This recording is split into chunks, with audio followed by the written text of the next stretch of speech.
नमस्कार, मेरा नाम है मृत्युंजय और आप देख रहे हैं अमर उजाला। अपराध लोक में आपका स्वागत है। और अपराध लोक एक ऐसी दुनिया जो इसी समाज का एक काला सच है।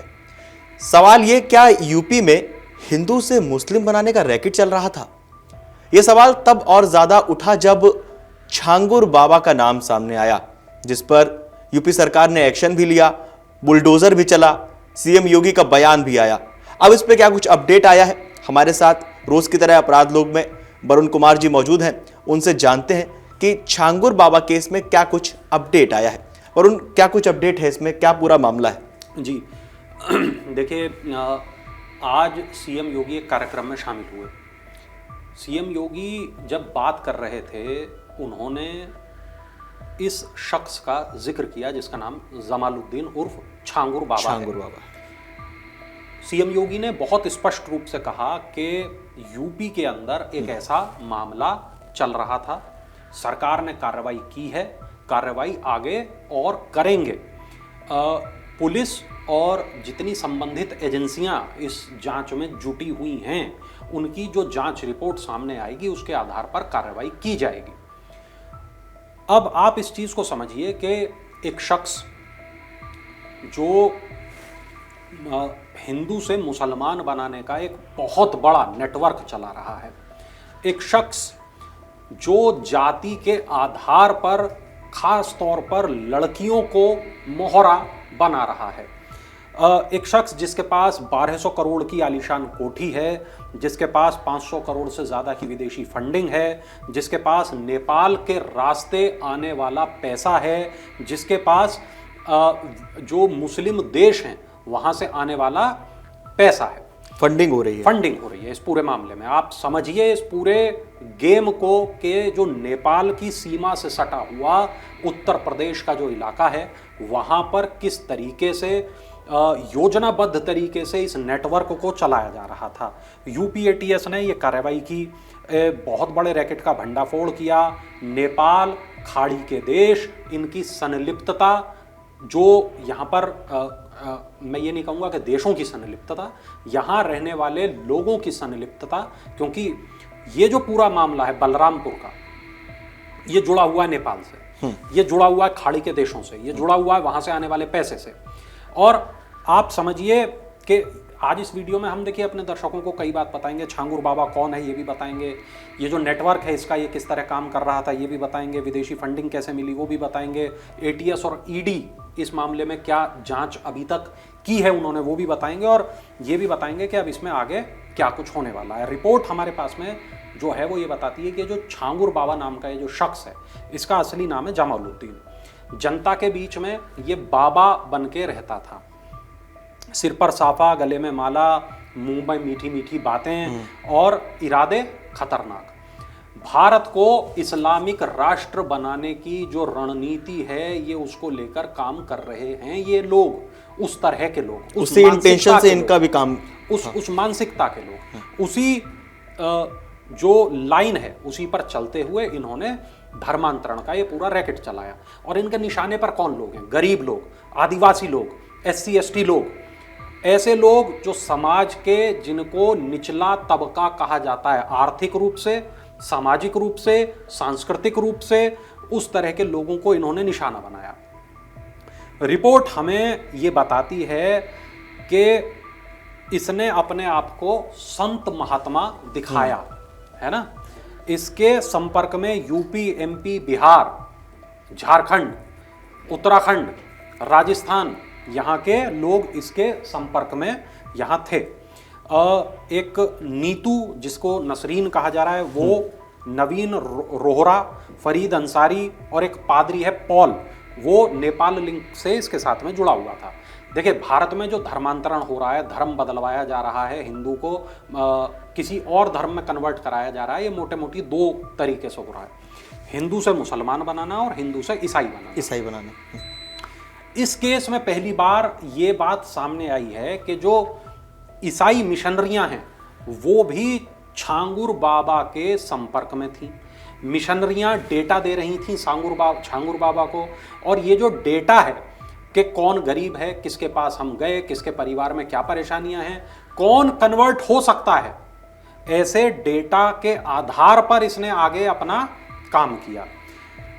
एक यहाँ खास बात यह है, ये जो पूरा नेटवर्क है, ये जो पूरा गिरोह है, ये पूरा जो ये जो नेटवर्क है धर्मांतरण वाला, ये किस तरह काम करता है।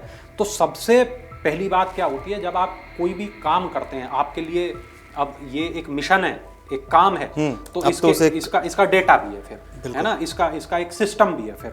तो सबसे पहले शिकार की पहचान कैसे करें, कौन ऐसा है जो आपके जाल में फंसेगा।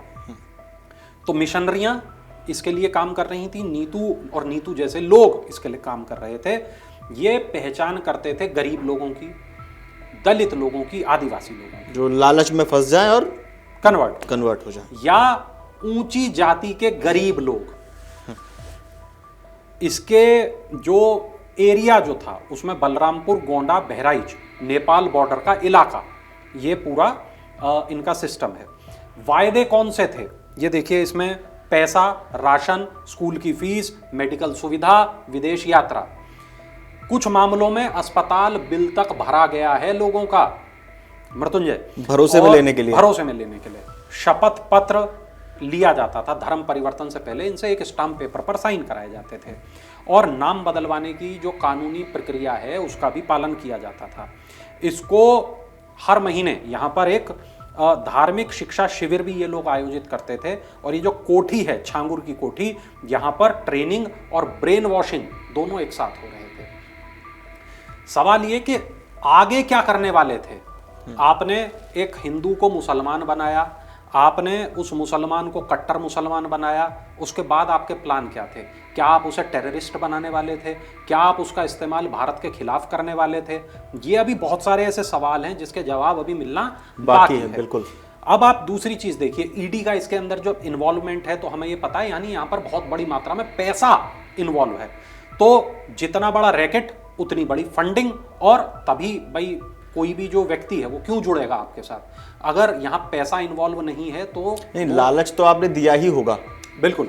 और फंडिंग का जो सोर्स है पूरा का पूरा वो है विदेश, नेपाल के रास्ते आने वाला पैसा, पाकिस्तान, बांग्लादेश या उस तरह के जो देश हैं वो इसके अंदर कितनी दिलचस्पी ले रहे जो ये चाहते हैं कि भारत में सांप्रदायिक तनाव बने, जी, आग लगे, उस टाइप के जो देश हैं। पिछले 3 साल में, मैं अपने दर्शकों को एक बार फिर कह दूं, 3 साल में 500 करोड़ रुपया, 3 साल में 500 करोड़ रुपया ये फंडिंग में आया। 200 करोड़ सीधे सीधे खातों में आए, 300 करोड़ हवाला के जरिए आए, नेपाल के रास्ते आए, नकद आए। 3 साल में 500 करोड़। जी। अब देखिए, जो गल्फ कंट्रीज हैं जिसमें कुवैत, कतर, सऊदी, यहां से ये पैसा आया है। यूरोप की मिशनरी संस्थाओं के माध्यम से ये पैसा आया है, और नेपाल में आईएसआई से जो प्रेरित संगठन हैं उनके जरिए ये पैसा आया है।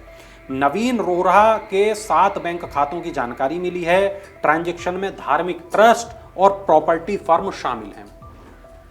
अब आप ये देखिए कि ये जो छांगुर बाबा है, इसकी जिंदगी देखिए। मोटरसाइकिल पर चलने वाला एक शख्स अचानक अरबों खरबों का मालिक हो जाता है।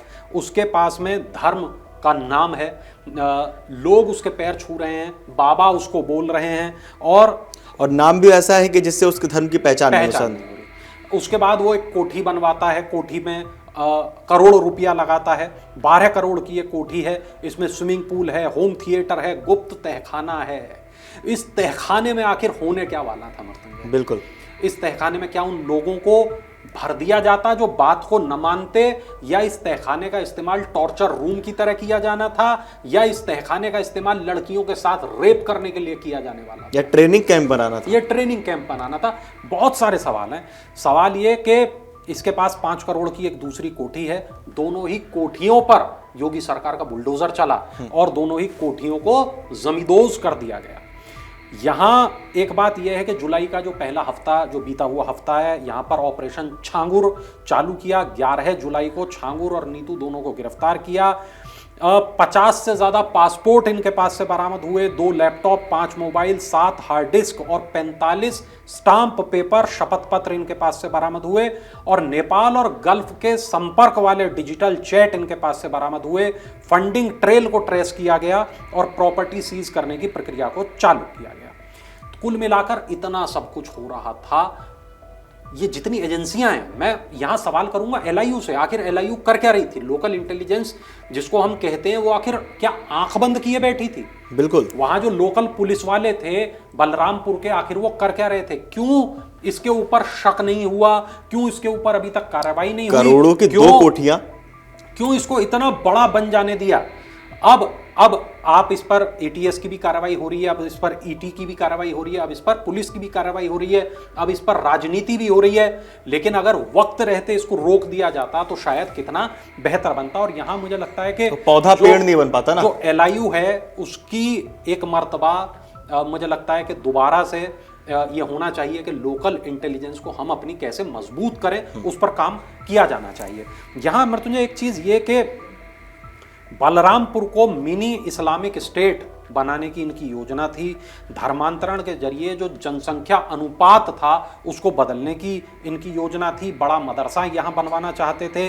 और दिल्ली, गाजियाबाद, लखनऊ में इनके जो लोग हैं वो इस तरीके की चीजों पर काम करने लगे थे कि किस तरीके से बलरामपुर को ये एक मिनी इस्लामिक स्टेट बना दें। जनता का गुस्सा, कोठी गिराने का वीडियो आप सबने देखा होगा, वीडियो वायरल है। बुलडोज़र वहाँ चल रहे हैं, 10 से ज़्यादा बुलडोज़र खड़े हैं, तमाम मीडिया चैनल वहाँ पर इस वक्त मौजूद हैं, रिपोर्ट्स आप सारी देख रहे होंगे।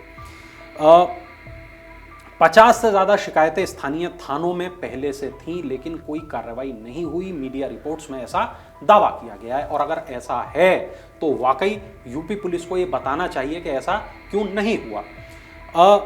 अब एक चीज़ ये कि देखिए, अब ये जो बाबा है, छांगुर बाबा, अब ये रिमांड पर है। विदेश से जो फंडिंग आई है, ये फंडिंग की जांच हो रही है। मिशनरी नेटवर्क में कौन लोग शामिल हैं इसकी जांच हो रही है। और जिन लोगों का धर्म अभी तक बदल दिया गया है उसकी जांच हो रही है। अब मैं मृत्युंजय आपको यहाँ पर कुछ चीज़ें यहाँ मैं अपने दर्शकों को यहाँ बता दूँ। कोड नेम की बहुत बात हो रही है। तो ये जो कोड नेम है ये क्या कुछ है? देखिए, एक बाबा जो जिस पे हम बात कर रहे हैं, बाबा, चाचा, तो ये जो जमालुद्दीन है, जमालुद्दीन के लिए बाबा और चाचा शब्द का इस्तेमाल हो रहा था। जैसे बाबा अगले हफ्ते मिशन पर निकलेंगे, बाबा अगले हफ्ते चाचा वहां जाएंगे, चाचा वहां जाएंगे, मीटिंग है नेपाल वालों से चाचा की। एक है किताब यानी इस्लामी सामग्री। तो उतरौला में भैया वो नई किताबें पहुंचवा दो, या वो जो गोंडा वाले 15 लोग थे उनको किताबें मिल गई हैं। तो किताबें क्या? किताबें इस्लामिक सामग्री। एक चीज जो कोड नेम है वो है मिठाई। मिठाई मतलब पैसा, नकद फंडिंग। जैसे 5 किलो मिठाई मतलब 5 लाख रुपए, है ना? तो अंडरवर्ल्ड वाली लैंग्वेज होगी एक तरह की। बिल्कुल बिल्कुल। 1 खोखा 2 खोखा, उसी तरह 5 डिब्बा मिठाई। भैया वो 5 किलो मिठाई मैंने भेज दिया, ले लेना आप। या अरे वो नेपाल से मिठाई आ गई है। शादी यानी धर्मांतरण का जो पूरा आयोजन है इसको शादी कहा जा रहा है, प्रोसेस पूरा। हाँ, जैसे भैया शुक्रवार को शादी है, 27 लोग आ रहे हैं, यानी कि 27 लोगों का धर्म परिवर्तन कराना है शुक्रवार को। हाँ, और शादी के बाद उनके नाम तो बदल ही जाएंगे। यानी कि स्टाम्प पेपर जो है आपको उस पर नाम बदलना तय है। आपकी कानूनी प्रक्रिया हाथ की हाथ करा दी जाएगी। अब मंडली, यानी कि मंडली में वो लोग शामिल हैं जो कन्वर्जन टारगेट ग्रुप हैं, जो लोग जो जिनका काम है ये कराना, जो इनके टारगेट ऑडियंस है। हाँ, जैसे नहीं टारगेट, हाँ मतलब जिनको आप चेंज कराने वाले हैं। जैसे गोंडा से 40 लोग आए, तो गोंडा की मंडली तैयार है, बाबा आ जाएं तो फिर मंडली से मुलाकात हो जाएगी उनकी। या इस बार मंडली में 40 लोग हैं तो बाबा को तो इस बार आना ही पड़ेगा, बड़ा मामला है। उस तरह की चीजें। सेवा यानी कि हम हमेशा से जानते हैं सेवा का मतलब घूस, कि भैया सेवा करनी है उनकी, तो घूस। यानी कि जैसे पुलिस वालों को सेवा दे दी गई है, भैया हो गई, पुलिस वालों की सेवा कर दी है ना, या ग्राम प्रधान की सेवा कर दी है, 2000 दे दिए थे उन्हें, उस तरह की चीजें। पाठशाला, ये जो शिविर हैं जहां ये जो नए मुस्लिम हैं, नव मुस्लिम जो मुसलमान, हिंदू से मुसलमान बने हैं, धर्मांतरित हुए हैं, वो किस तरह अब कट्टर बनाना है, तो उस तरह की चीजें के पाठशाला में इस बार नए टीचर आए हैं, तो जो नए अपने स्टूडेंट हैं उनको वो नए टीचर पढ़ाएंगे, उस तरह की बातें। एक चीज़ ये यहाँ पर बोर्डिंग पास की भी बात हो रही है, जो एक कोड है। एक कोड ये है कि दस्तावेज़ बनवाने के लिए, धर्म परिवर्तन के बाद जो दस्तावेज़ हैं उसको बनवाने के लिए इसको बोलते हैं कि उनका बोर्डिंग पास बनना है। जैसे काजल लगाना एक है कि भैया इस बार इतने लोगों को काजल लगेगा, यानी इतने लोग जो है इस बार धर्म उनका बदलवाया जा रहा है। देखिए, अमर उजाला ये जो मुद्दा है वो अमर उजाला इस मुद्दे को अखबार के ज़रिए लगातार उठा रहा है, और हमने पिछले 11-12 दिन के अखबार जो यहाँ बैठने से पहले पढ़े हैं उसमें लगातार हमने पल पल की जो खबरें हैं, रोज़ाना की जो खबरें हैं वो आप लोगों तक पहुँचाई हैं। तो आप लोगों को हमने ये बताने का प्रयास किया कि छांगुर बाबा का जो नेटवर्क है वो कितना बड़ा है। हमने आपको कोड नेम बताने का प्रयास किया, हम जो पुलिस की कार्रवाई है वो बताने का प्रयास किया। तो मृत्युंजय, यहाँ सवाल बहुत सारे हैं। सवाल सबसे बड़ा ये कि आगे क्या होगा, और छांगुर बाबा जैसे लोगों को रोकने के लिए क्या प्लान अब करेंगे हमारे देश की पुलिस, हमारे देश की ये जो सुरक्षा एजेंसियां हैं, ताकि ये जो पैसा है जो नेपाल के रास्ते आया या खाड़ी देशों के जरिए जो पैसा आया, इस पैसे को भेजने वालों की कमर कैसे तोड़ी जाए, इस पैसे की जो फंडिंग है, ये जो अवैध फंडिंग है, इसको कैसे रोका जाए। और ये जो धर्म बदलने का ये जो पूरा का पूरा मामला है, ये तो एक अकेले बलरामपुर से हमारे सामने बिल्कुल वरुण, सवाल ये भी है कि और कितने छांगुर बाबा, कहाँ ये हो रहा है और कहाँ छांगुर बाबा और कितने छांगुर बाबा है, इसकी पूरी जांच होनी चाहिए। ये एक बड़ा मुद्दा है। और इसमें यह है कि आम आदमी को, आप लोगों को भी बहुत सजग रहने की आवश्यकता है। क्या लगता है आपको इस पूरे केस पर, छांगुर बाबा वाले मामले पर वरुण ने जो आपको चीजें बताई उस पर आप क्या कहना चाहते हैं? आप लोगों को क्या लगता है, अपराध लोक सीरीज को देखते हुए किस तरह के केस आप लोगों के आसपास घटित हो रहे हैं? अगर इस तरह का कोई और मामला आप लोगों के आसपास भी है, आपको लगता है, हमें कमेंट बॉक्स में जरूर बताएं। और देश और दुनिया की तमाम बड़ी खबरें जानने के लिए देखते रहिए अमर उजाला। अगर आप ये वीडियो YouTube पर देख रहे हैं तो हमारे चैनल को सब्सक्राइब कर बेल आइकन दबाएं, और Facebook पर देख रहे हैं तो हमारे पेज को लाइक करें।